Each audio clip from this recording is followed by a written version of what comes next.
I don't think there's any end in sight. I think all prices kind of keep escalating across the board, whether you're talking about an athlete, a movie star, or a corporate CEO, right? Until the economics in Hollywood changes drastically, it's not going to change. Just ask Sigourney Weaver. Rumors have her getting up to $50 million for another Alien. Who's going to ask her to work for scale?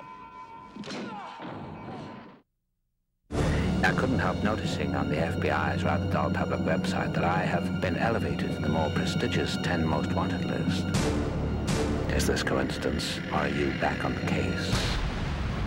If so, goody goody. Among the FBI hotshots eager to serve up Lecter this time is former Goodfellow Ray Liotta. You know, Jimmy, you borrowed his money. Pay him. But the hype machine is so well oiled, both actors and journalists were asked not to reveal the now famous ending.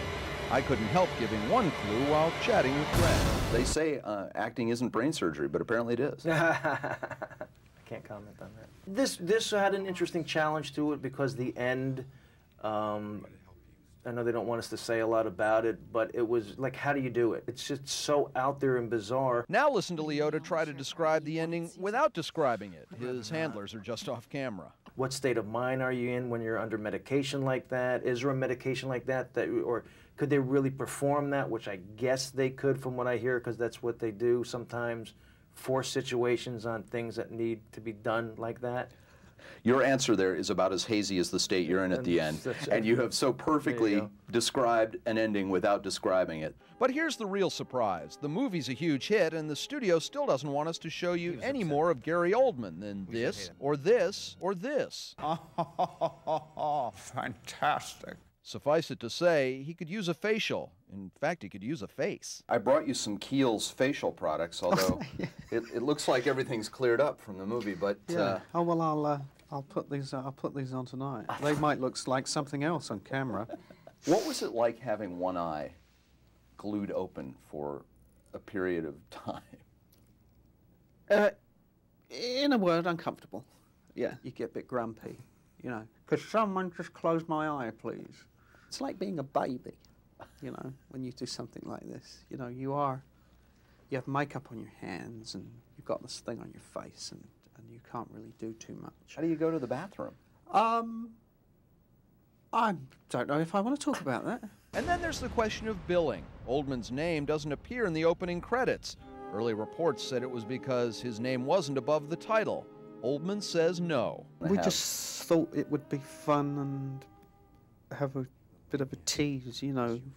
I've been the man of many faces, so here is the man with no face. So, you know, no name, no face, and just have the name at the end. None of that obviously matters to moviegoers, who will undoubtedly make Hannibal the main course again this weekend. April Woodard on what seems to be a post-September 11th trend, getting married. Just like any other bride-to-be, Deborah Schwartz is shopping for her gown. Now I'm getting inspiration. What about this? Deborah, have a look at this. Oh, that's beautiful. Deborah and her fiancé, Dr. John Meir, are a part of a boom in couples who are getting engaged and married across the country since September 11th. John had actually bought a ring and popped the question less than a week after the terror attacks rocked the nation. But when everything happened, I thought, this is going to be possibly the only positive aspect of this entire week. I was very surprised that he did it so soon after, because I was particularly shook up. And we did get engaged. I was very excited, but I also felt a little bit guilty. John and Deborah had planned a long engagement. Now they've pushed their wedding date up to March 3rd. And I can't wait to start my life with Deborah. Aww. And they are typical of couples feeling the need to make a serious commitment. Not only is the mood in the country slightly different, and even when people are getting married, it's sort of an act of defiance, like celebrating in the face of, you know, fear. Carley Roney is editor-in-chief of the #1 wedding website, thenot.com. Overall traffic to our site increased by 10 to 15%.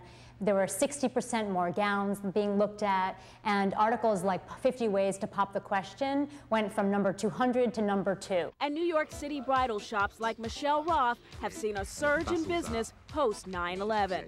2 weeks after September, after the tragedy, the phones started going ballistic. Diane and Michael Ferrito chose to go ahead with their wedding the weekend right after September 11th.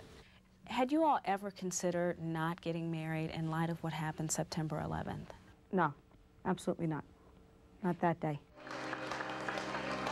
And on September 16th, in a symbolic gesture, Mayor Rudy Giuliani walked Diane down the aisle to inspire other couples across the country to celebrate life. We all had smiles on our faces in the shadow of what happened on September 11th. Even Giuliani had a smile on his face that day.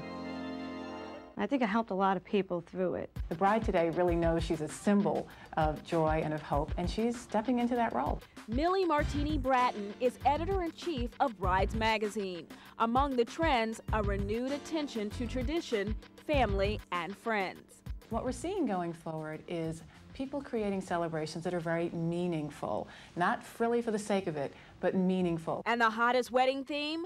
Red, white, and blue. Many people are planning right now to include some patriotic touches like flags on the table, or having a moment of silence in memory of September 11th, or singing God Bless America. And wedding experts say holding on to this sacred tradition is just what America needs in these troubled times. It's a great way to remind people that life does go on. Love is something to celebrate. Let's do it. And the togetherness extends to existing families.